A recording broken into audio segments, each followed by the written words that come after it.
Primeira epístola de João, no capítulo 1. A introdução da epístola, o prólogo, os 4 primeiros versos. Primeira epístola de João. O apóstolo João, na minha opinião, é o autor desse livro. Há fortes evidências nessa direção, tanto internas como evidências externas.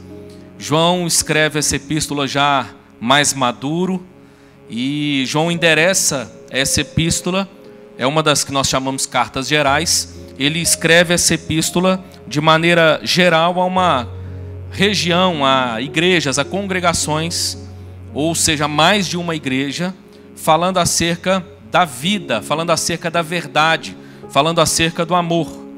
Esses temas que a gente vai perceber são muito comuns também no Evangelho segundo João. João, no seu Evangelho, fala muito sobre amor, fala muito sobre verdade, fala muito sobre vida. E essa epístola da mesma forma. Talvez uma distinção entre a primeira epístola de João e o Evangelho é que o Evangelho é escrito por João para não cristãos. Ele é uma espécie de instrumento de convencimento, de anúncio da verdade do Evangelho para aqueles que ainda não conheceram o Evangelho. A epístola de João já é escrita à igreja e ela tem como propósito testificar, confirmar aqueles que já ouviram os relatos da redenção, aqueles que já foram alvo dessa mensagem poderosa e graciosa. Você vai perceber comigo que há certa similaridade aqui logo no início do texto. João diz o seguinte lá no verso 1, primeira epístola de João, capítulo 1, verso 1. O que era desde o princípio, o que temos ouvido, o que temos visto com os nossos próprios olhos, o que contemplamos e as nossas mãos apalparam com respeito ao verbo da vida. Vamos terminar até o verso 4.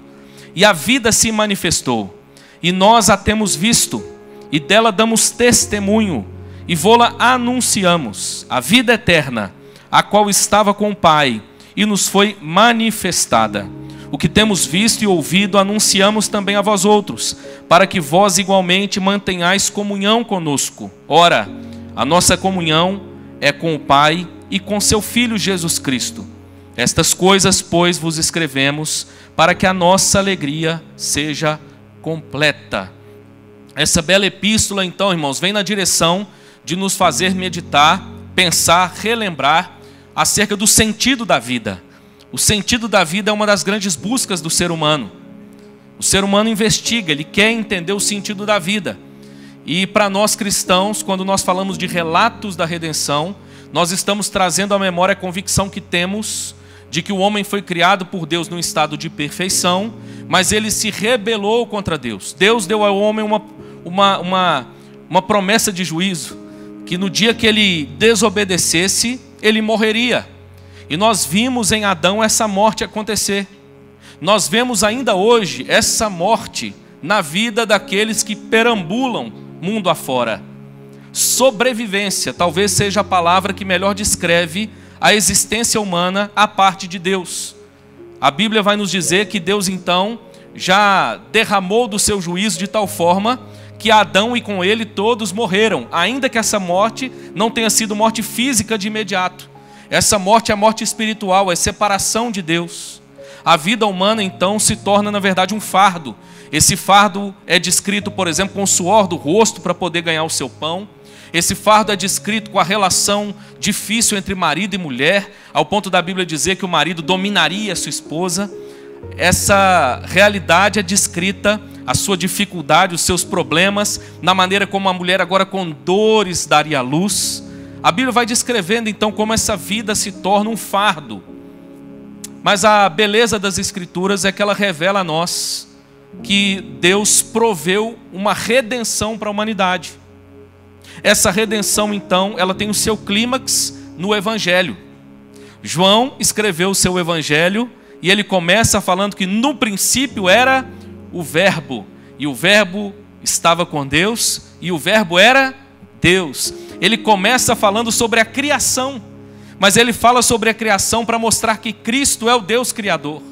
E aqui ele faz a mesma coisa. Ele começa a epístola dizendo o que era desde o princípio. Esse texto, irmãos, nos remete ao Evangelho de João, capítulo 1, mas nos remete também a Gênesis, capítulo 1. O Deus Criador. E o que nós descobrimos é que o Deus Criador, que foi alvo de rebelião por parte da sua criação, Ele está recriando todas as coisas. É isso que a Bíblia nos diz. Esse é o relato da recriação, o relato da redenção de Deus. Se no Evangelho nós ouvimos sobre a encarnação do Verbo, e essa mensagem então é uma mensagem compartilhada àqueles que ainda não ouviram sobre Cristo, aqui, irmãos, nós somos relembrados acerca da mesma mensagem. No entanto, agora a nós os que cremos, para que o nosso coração seja fortalecido nessa verdade e nós possamos perceber com clareza a maneira como a Bíblia descreve a vida real que está em Cristo. É João quem escreve no seu Evangelho que Cristo veio para nos dar vida e vida em abundância. É João que escreve no seu Evangelho que Jesus Cristo é o caminho, a verdade e a vida. E João vai escrever agora na sua epístola, mais uma vez, chamando a nossa atenção para a realidade de uma vida recriada, de uma vida transformada, de uma vida redimida em Cristo. E João ele vai apresentar para nós aqui, irmãos, de maneira muito bela, decisiva, importante, 3 fatos importantes acerca dessa vida, que eu quero compartilhar com você, como eu já disse, de maneira muito breve. Então nós resumimos essa introdução dizendo: a vida humana é dura. A vida cristã, no entanto, é um convite a uma vida transformada, a uma vida abundante. Nós não estamos dizendo com isso que é uma vida sem dificuldades, mas é uma vida permeada pela graça de Deus, é uma vida permeada pela paz que excede todo entendimento, é uma vida marcada pela alegria indizível e cheia de glória. Nós então estamos ouvindo de João acerca dessa vida. Os relatos da redenção nada mais são do que o anúncio de Deus, de que o próprio Deus entrou na história, o próprio Deus transformou a história, o próprio Deus está trazendo novamente vida à humanidade. E é sobre isso que João também está tratando aqui na primeira epístola. E é bonito porque ele vai mostrar para nós aqui então, como característica dessa vida real, dessa vida recriada, dessa vida redimida, em primeiro lugar, que ela é uma vida revelada. Ela não procede do homem, mas ela procede de Deus. Se você der uma olhada comigo no verso 1 ainda, é bonito perceber a maneira como João vai desenrolar sobre isso. Ele vai dizer o que era desde o princípio, e aí agora ele vai descrever detalhes dessa vida e dessa relação com a vida que é o próprio Cristo. Ele vai dizer o que temos ouvido, o que temos visto com os nossos próprios olhos, o que contemplamos e as nossas mãos apalparam com respeito ao verbo da vida. A vida que é o próprio Cristo. Mas João está mostrando que mais do que uma ideia, uma teoria, a vida ela é agora revelada, ela é experimental e ela deve ser compartilhada. João começa então mostrando essa realidade de uma vida revelada. E é bonito perceber que ele se coloca como uma das testemunhas daquilo que o próprio Cristo fez, e inclusive da sua ressurreição. João aqui ele não se coloca como a única testemunha, ele escreve no plural. Se você percebeu, o verso 4 ele está dizendo isso: estas coisas pois vos escrevemos. É como se João juntasse agora todos os apóstolos, todos os discípulos de Cristo e dissesse: esse é o recado que nós temos conjuntamente para compartilhar com vocês. E o recado é: nós ouvimos, nós temos visto. Aqui é a ideia de uma visão mais natural, com os olhos da carne. E é interessante porque já corrige naquela época uma heresia comum de que Jesus era uma mera aparência e não era um ser humano de carne e osso. E João está dizendo, não, ele é um ser humano de carne e osso. Mas ele diz não só apenas acerca daquilo que eles viram, mas olha a outra expressão que ele vai usar: o que contemplamos. A ideia aqui é que não apenas os seus olhos da carne viram, mas eles compreenderam a existência de Cristo, o ser de Cristo, a revelação de Deus em Jesus Cristo. E ele ainda vai usar a expressão: e as nossas mãos apalparam com respeito ao verbo da vida. Bonita essa descrição que João faz aqui. ela vai terminar, por exemplo, nos convidando ou nos fazendo lembrar de Lucas 24, 39, quando o próprio Cristo diz o seguinte: vede as minhas mãos e os meus pés, que sou eu mesmo. Apalpai-me e verificai, porque um espírito não tem carne nem ossos, como vedes que eu tenho. Jesus Cristo foi tocado pelos seus discípulos. Nós ouvimos sobre, por exemplo, a incredulidade de Tomé, pedindo para que pudesse tocar em Cristo. Mas deixa eu te dizer uma coisa, entre as várias razões por que ele foi tocado, uma delas é para que os seus discípulos tivessem ainda mais evidências para compartilhar, para testemunhar que Cristo entrou na história e transformou a história. E esse Cristo que entrou na história era de carne e osso.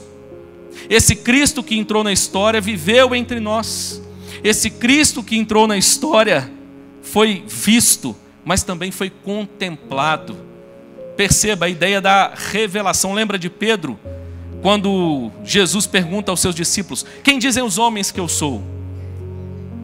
E eles então dizem: olha, alguns dizem que é um dos profetas e coisas semelhantes. Jesus então pergunta aos seus discípulos: mas vós, quem vocês dizem que eu sou? E Pedro então toma a dianteira e diz: tu és o Cristo, o Filho do Deus vivo. Isso é mais do que ver a Cristo, isso é contemplar a Cristo. E os discípulos então estão mostrando para nós, irmãos, que essa vida ela é uma vida revelada. Se você der uma olhada no verso 2, você vai perceber que há uma expressão que se repete. É a expressão manifestar, o verbo manifestar.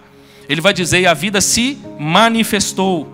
E mais lá no final do verso, ele vai dizer: e nos foi manifestada. Essa é a ideia de revelação.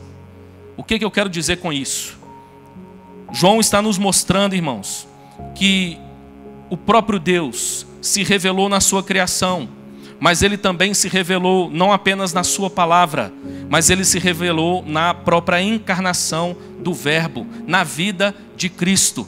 Relatos da redenção é muito mais do que ouvir sobre histórias, é sobre ouvir acerca da própria revelação de Deus.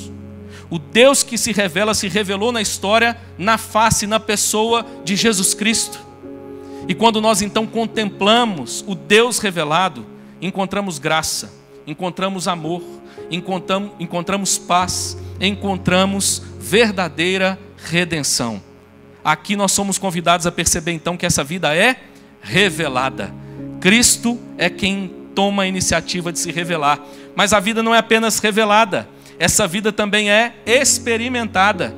Se você der uma olhada comigo no verso 2, você vai ver que o verso vai dizer o seguinte: e a vida se manifestou, e nós a temos visto, e dela damos testemunho, e vô-la anunciamos, a vida eterna, a qual estava com o Pai, e nos foi manifestada. O verbo que vai aparecer aí para testemunho, no verso 2, ele traz a ideia da palavra da experiência. É a ideia de que essa vida, ela foi revelada, e ela se tornou agora a nossa experiência. Jesus Cristo é muito mais do que uma ideia, é muito mais do que uma filosofia. Ele é uma pessoa real, a pessoa divina. E ele então foi revelado no Evangelho, mas ele não apenas foi revelado, como os seus discípulos estão dizendo, ele é experimentado por todo aquele que crê. Há aqui no texto esse relato da vida que se torna parte da nossa própria experiência de vida. Somos convidados a enxergar essa realidade. Essa vida, ela é experimentada, é revelada por Deus, mas se torna agora parte da nossa própria experiência. João está dizendo: aquele que entendeu a mensagem da redenção, ele a entendeu porque essa verdade, essa vida foi revelada por Deus. Mas ela não apenas foi revelada, agora ela se tornou parte da sua própria experiência de vida. A sua vida foi transformada por essa realidade. Que maravilha, irmãos, ouvimos acerca disso. Jesus Cristo é muito mais do que uma filosofia, muito mais do que uma ideia, muito mais do que o conceito. Ele é o próprio Deus que veio, habitou entre nós e ainda habita no meio do seu povo. Nós somos então convidados a refletir acerca dessa redenção que agora faz parte da vida que experimentamos em Deus. E João finalmente vai terminar nos mostrando nos 2 últimos versos que, além de revelada, de experimentada, essa vida deve ser compartilhada. E eu preciso te dizer que o compartilhado aqui tem 2 sentidos. O primeiro sentido é o sentido de comunhão, é o sentido de koinonia. Verso 3 e 4, vamos ler mais uma vez. O texto diz assim: o que temos visto e ouvido anunciamos também a vós outros, para que vós igualmente mantenhais comunhão conosco. Ora, a nossa comunhão é com o Pai e com seu Filho Jesus Cristo. Essas coisas, pois, vos escrevemos para que a nossa alegria seja completa. João está dizendo que ele escreve àqueles irmãos para que eles então estivessem em comunhão. A comunhão cristã, ela se dá em primeiro lugar acerca da verdade. Na medida em que a verdade é revelada e nós então somos tocados por essa verdade do Evangelho, de quem Cristo é, do que Cristo fez na história, do que Cristo está fazendo na própria história de vida, nós então temos comunhão em Cristo, com Cristo, mas temos também comunhão uns com os outros. No entanto, a gente precisa entender que essa comunhão não fica apenas nesse campo. Ela diz respeito à questão relacional, ao compartilhar da vida. Aqui, João então está dizendo que essa vida real, essa vida redimida, é uma vida que deve ser compartilhada. Ela tem a ver com a partilha, ela tem a ver com a comunhão, ela tem a ver com aquilo que diz respeito ao nosso cotidiano de maneira leve e de maneira real, experimentada na partilha, mas ela também tem o sentido de proclamação. João está dizendo que essa vida deve ser anunciada, deve ser testemunhada. O que João está mostrando aqui, irmãos, é muito bonito. A ideia é: Cristo se revelou a alguns, para que através desses alguns, muitos ouvissem acerca do seu testemunho.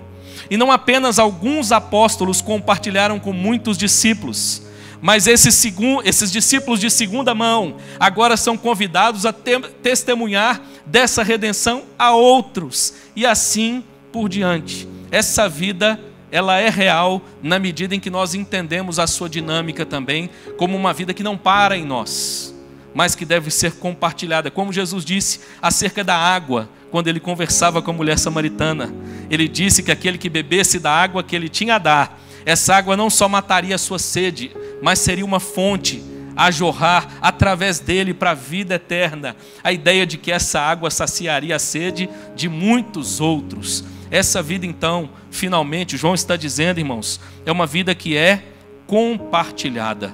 A redenção, os relatos da redenção, são muito mais do que contação de história. São relatos daquilo que Cristo fez não apenas na história passada, mas continua fazendo na história presente do seu povo e fará ainda na história futura. Nós começamos o culto com o Apocalipse de João, onde João descreve a revelação que recebeu da igreja redimida, a igreja finalmente habitando plenamente na presença de Deus. João descreve a maneira como essa vida é real, ao ponto dela apontar para uma realidade maior e mais ampla. Eu quero terminar compartilhando com você uma experiência. Há algum tempo eu passei a fazer parte do que alguns vão chamar da tribo do café. Não sei se você já viu que existe uma tribo do café por aí. Existe uma espécie de seita do café. Eu preciso te dizer que eu fui tomar café pela primeira vez, eu tinha 21 anos. Eu nunca gostei de café. Eu era um mineiro bem esquisito. Não sei se você sabia, Minas Gerais produz cerca de 70% do café brasileiro. E o mineiro com 21 anos não tomava café ainda. Mas de repente eu tive a primeira experiência acerca do café. A partir dali, muitas coisas me foram reveladas acerca do café. Comecei a ouvir alguns especialistas. E eu vi, por exemplo, ele dizendo a primeira vez que você usar o filtro de papel, se você o utiliza, você primeiro precisa, à medida que você ferve a água, precisa passar essa água pelo filtro para tirar o gosto que fica de papel na água. E pode modificar o sabor do café. E ele inclusive dá a dica: se você quer ter certeza disso, passe essa água pelo filtro e toma um gole dessa água para ver o que eu estou dizendo. Eu confesso que eu não tomei. a revelação para mim foi suficiente. E eu passei a jogar água no filtro toda vez que eu vou fazer café. Depois disso, eu descobri que o café moído na hora, ele tem um aroma diferente, ele tem um sabor diferente. Essa seita me ganhou de verdade. E aí o que eu fiz? Comprei uma máquina para moer o grão do café. Mas não pode ser qualquer grão. Tem que ser um grão especial. E de repente, todo dia, religiosamente, como um bom mineiro, agora sim, vai chegando ali por volta das 17, 17h30, eu começo o meu ritual. E passa água pelo filtro, moe o grão, coloca o grão, passa apenas 60 ml de água, espera 30 segundos, porque aquele pó, ele vai agora hidratar. E aí depois que ele hidratar, você vem completando, e tem que ser na balança, o restante da água, para colocar água na quantidade exata. E deixa eu te dizer uma coisa, todo dia quando termina esse ritual, eu sento, pego o meu café e eu celebro o fato de que aquele café ficou maravilhoso. Pastor, o seu café é o melhor que tem? Não vou dizer que ele é o melhor, mas pelo menos ele é igual toda vez. Porque com tanto método não é possível que vai ficar diferente. Mas por que eu estou dizendo isso? Ainda que a metáfora seja pobre para compartilhar acerca do que João está retratando, mas ela nos ajuda a entender. Na medida em que eu fui ouvindo acerca do café, eu fui ficando curioso sobre aquilo. E eu disse, olha, faz sentido o que ele está falando.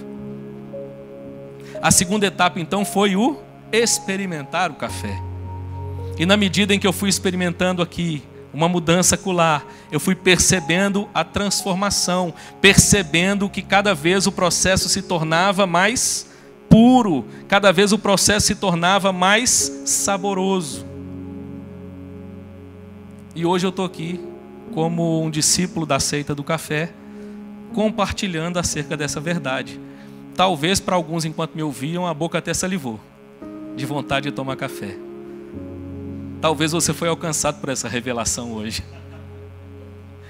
Para outros, isso não faz muito sentido. Mas perceba, é justamente sobre isso que João está dizendo. Os relatos da redenção podem se tornar para mim e para você nessa noite uma grande revelação acerca de Deus, acerca de Cristo, acerca de quem Cristo é. Cristo não é um homem comum. Cristo não é mais um homem. Cristo não é um conceito. Cristo não é uma ideia.